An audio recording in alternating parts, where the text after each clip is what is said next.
출애굽기 33장 1절에서 11절입니다. 키워드는 목이 곧은 백성, 거리감, 하나님께 가까이입니다. 여호와께서 모세에게 이르시되 너는 내가 애굽 땅에서 인도하여 낸 백성과 함께 여기를 떠나서 내가 아브라함과 이삭과 야곱에게 맹세하여 내 자손에게 주기로 한 그 땅으로 올라가라. 내가 사자를 너보다 앞서 보내어 가나안 사람과 아모리 사람과 헷 사람과 브리스 사람과 히위 사람과 여부스 사람을 쫓아내고 너희를 적과 꿀이 흐르는 땅에 이르게 하려니와 나는 너희와 함께 올라가지 아니하리니 너희는 목이 곧은 백성인즉 내가 길에서 너희를 진멸할까 염려함이니라 하시니 백성이 준엄한 말씀을 듣고 슬퍼하여 한 사람도 자기의 몸을 단장하지 아니하니 여호와께서 모세에게 이르시기를 이스라엘 자손에게 이르라 너희는 목이 곧은 백성인즉 내가 한순간이라도 너희 가운데 이르면 너희를 진멸하리니 너희는 장신구를 떼어내라. 그리하면 내가 너희에게 어떻게 할 것인지 정하겠노라 하셨음이라.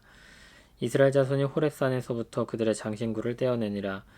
모세가 항상 장막을 취하여 진 밖에 쳐서 진과 멀리 떠나게 하고 회막이라 이름하니 여호와를 앙모하는 자는 다 진 바깥 회막으로 나아가며 모세가 회막으로 나아갈 때에는 백성이 다 일어나 자기 장막문에 서서 모세가 회막에 들어가기까지 바라보며 모세가 회막에 들어갈 때 구름 기둥이 내려 회막 문에 서며 여호와께서 모세와 말씀하시니 모든 백성이 회막 문에 구름 기둥이 서 있는 것을 보고 다 일어나 각기 장막 문에 서서 예배하며 사람이 자기의 친구와 이야기함 같이 여호와께서는 모세와 대면하여 말씀하시며 모세는 진으로 돌아오나 눈의 아들 젊은 수종자 여호수아는 회막을 떠나지 아니하니라.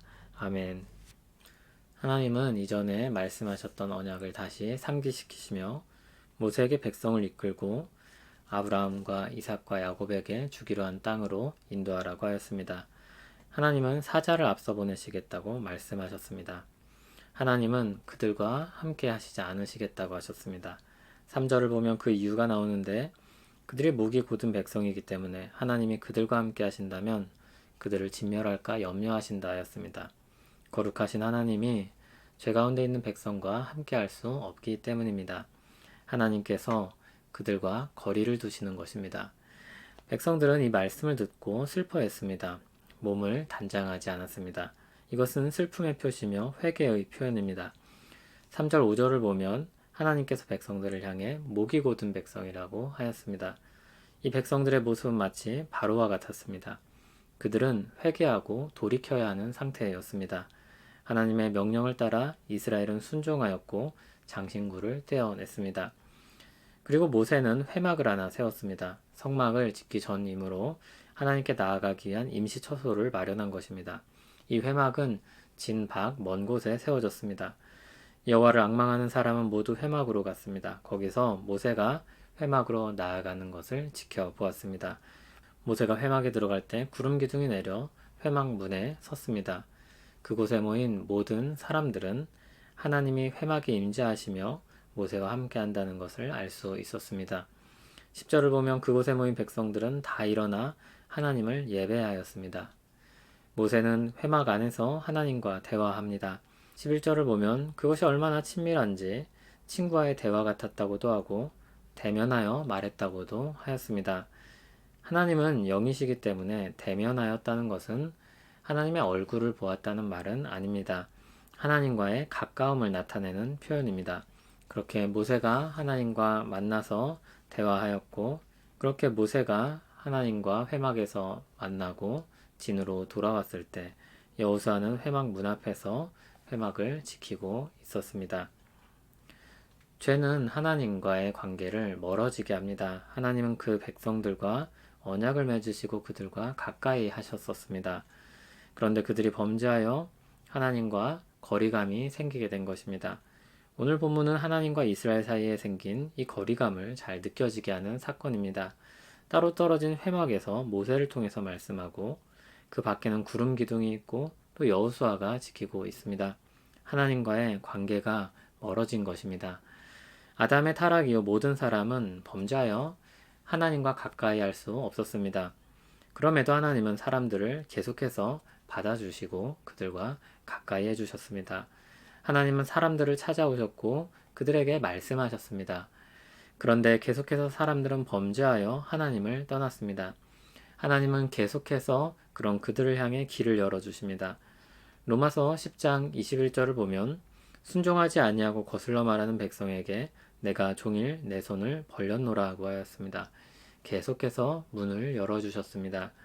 그리고 결정적으로 예수 그리스도를 통해 하나님은 우리에게 영원한 길을 내어주셨습니다. 그리스도 예수 안에서는 이전에 멀리 있던 사람들이 가까워질 수 있게 되었습니다. 막힌 담을 예수 그리스도의 육체로 헐어버리셨습니다. 원수된 관계를 깨뜨리고 화목된 관계로 바꾸어 주셨습니다. 야고보서 4장 8절을 보면 하나님을 가까이 하라 그리하면 너희를 가까이 하시리라고 하였습니다. 그러면서 죄인들아 손을 깨끗이 하라 두 마음을 품은 자들아 마음을 성결하게 하라고도 하였습니다. 예수 그리스도의 은혜를 의지하여 회개하고 마음을 깨끗하게 하여 하나님을 가까이 하라는 말씀입니다. 하나님과의 관계를 정상화하고 친밀하게 만들기 위해서는 언제나 그리스도를 붙잡고 나아가는 회개가 필요합니다. 곧은 목을 부드럽게 하고 겸손히 우리 연약함을 시인하며 그리스도의 은혜를 붙잡는 것입니다. 그리스도가 우리 죄를 속하지 않으시면 하나님 앞에 나아갈 수 없다는 것을 인정하고 그리스도의 은혜를 구하는 것입니다. 그리스도 안에서 회개하는 일은 하나님께 가까이 가는 문입니다. 하나님이 사랑하는 백성들을 향해 언제나 손을 벌리셨듯이 오늘도 예수 그리스도 안에서 우리를 향해 그 자리로 초청하고 계십니다. 우리를 하나님 가까이로 부르고 계십니다. 하나님 가까이 그 은혜롭고 영광스러운 자리로 나아가십시오. 하나님이 우리를 맞아주실 것입니다. 예배의 날 주께 우리 허물을 아뢰며 예수 그리스도의 피를 힘입어 나아갑니다. 우리는 하나님께 가까이 할 수 없는 존재이나 그리스도의 십자가 은혜로 하나님을 가까이 합니다. 그 영광스러운 자리에 이르게 됩니다. 하나님 앞에 산자가 되어 가까이 나아가고 주님을 예배합니다. 모든 영광 받으시옵소서. 예수님 이름으로 기도합니다. 아멘.